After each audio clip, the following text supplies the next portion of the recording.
네, 안녕하세요. 신수일 노무사입니다.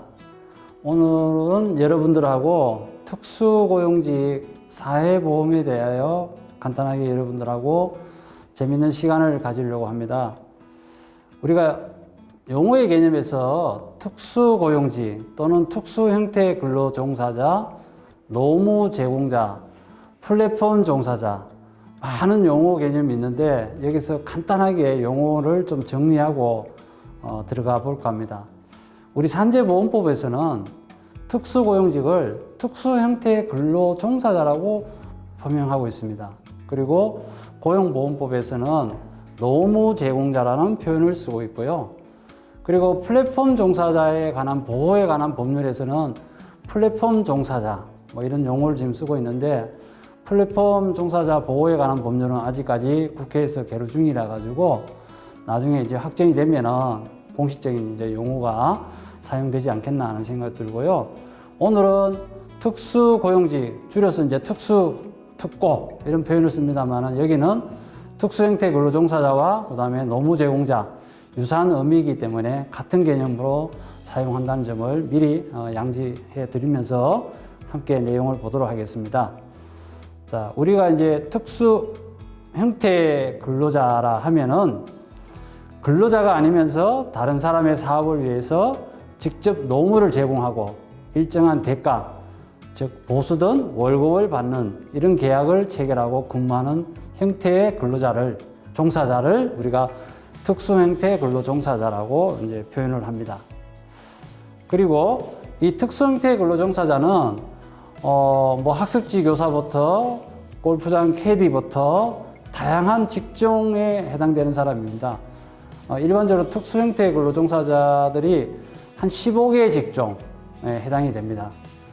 이 중에 가장 많이 이제 위험성을 안고 있는 것은 이제 퀵 서비스 기사라든가 라이더, 그다음에 대리 운전 기사들이 중심이 되겠죠. 이런 특수 형태 근로 종사자들은 우리 노동법의 보호를 받지 못하고 있어요. 근로기준법 적용을 받지 못하고 있습니다. 다만 직종의 특성을, 위험성, 안전을 고려해서 일부 직종에 대해서는 업무상 제외돼서 산재보호가 필요하다고 해서 산재보상법을 적용을 받고 있습니다. 그래서 이 특수형태 근로종사자들이 직종에 따라 가지고 산재보험 가입을 연도별로 연차적으로 적용해 왔던 것이 현실이고요. 앞에서 제가 설명했듯이 용어의 개념에서 특수형태 근로종사자들은 고용보험상의 노무제공자라는 용어와 유사합니다. 직종도 동일하고요. 근데 관련 법에 따라 가지고 용어가 다르다는 개념을 이해하시면 좋겠습니다. 자, 특수형태 근로자, 산재보험부터 먼저 말씀을 드리겠습니다. 지금까지 특수형태 근로종사자들도 산재보험을 적용해 왔습니다. 오래전부터 2008년도부터 아마 적용을 해 왔습니다.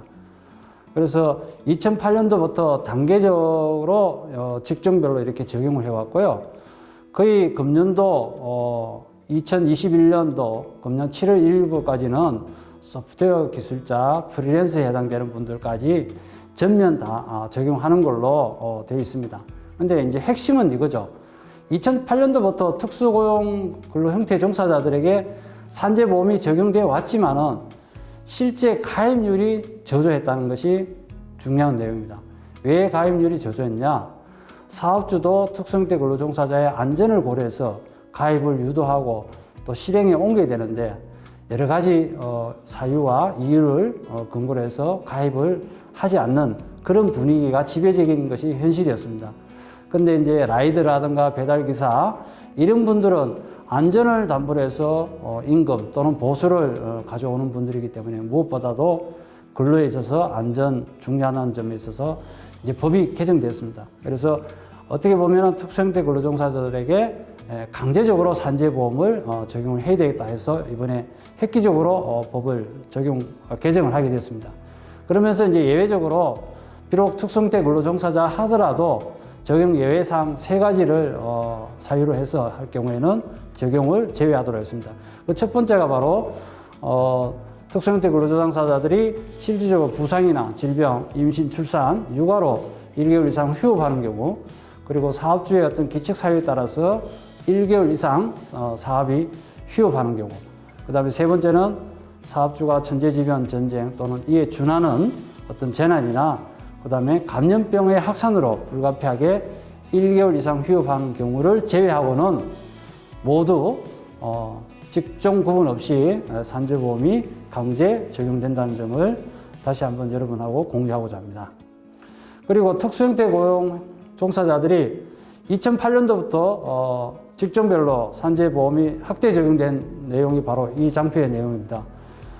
보험 설계사부터 시작해서 2012년도에는 전속 퀵 서비스 기사, 2016년도에는 대출 모집인, 전속 대리운전기사, 그리고 금년도 7월 1일부터는 프리랜서 소프트웨어 기술자까지 확대 적용해서 전면 강제 산재보험을 적용하고 있다. 이 점을 여러분하고 공유하고자 합니다. 그리고 동일한 유사한 내용입니다만은 이 특수형태 근로종사자, 흔히 말씀 이제 노무 제공자, 고용보호법 사는 용어는 노무 제공자인데요. 이 노무 제공자에게도 사회보장제도의 어떤 취지로 고용보험을 전면적으로 확대하는 방향으로 이번에 법이 개정됐고, 그리고 금년부터 이 법이 이제 적용하게 되었습니다. 그래서 노무 제공자에게는 금년 7월 1일부터 직종의 구분 12개 직종에 대해서 우선 적용을 하고요.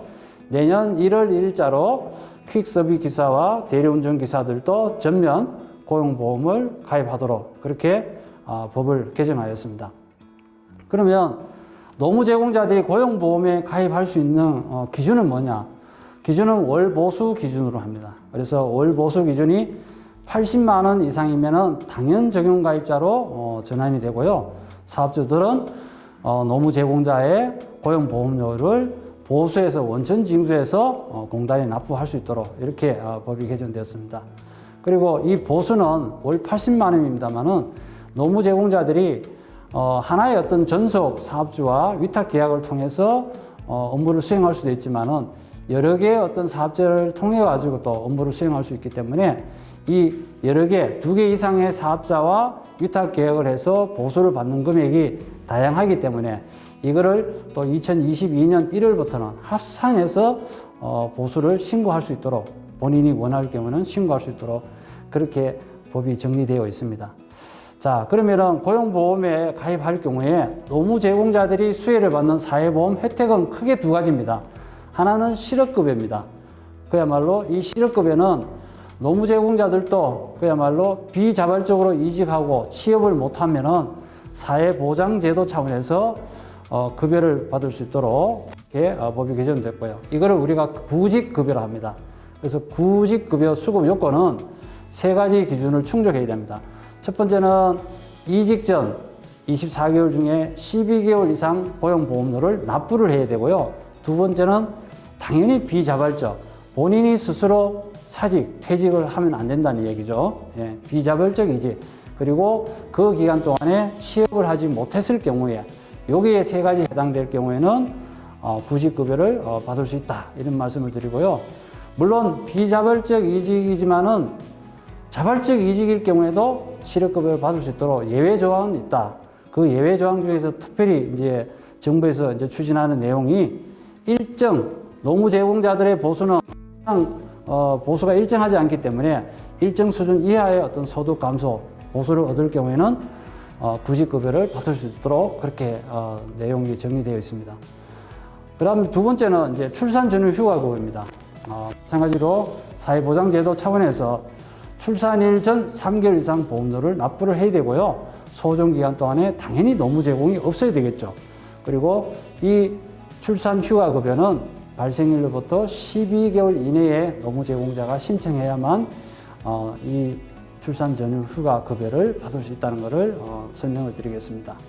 보다 구체적인 내용은 다음번 기회가 오면은 여러분들하고 다시 한번 공유하는 시간을 갖도록 하겠습니다. 오늘은 간단히 여기서 마치도록 하겠습니다. 감사합니다.